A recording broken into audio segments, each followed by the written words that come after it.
দুঃখের অভাব সবই শেষ। যখন হয় ভীষণ পরীক্ষা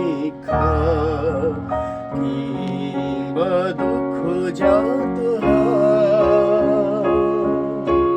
না তাতে ভগ্ন আশা করো তখন প্রার্থনা।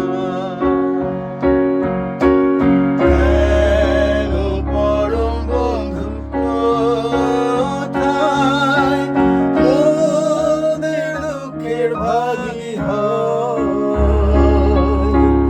যিশু জানেন মোদের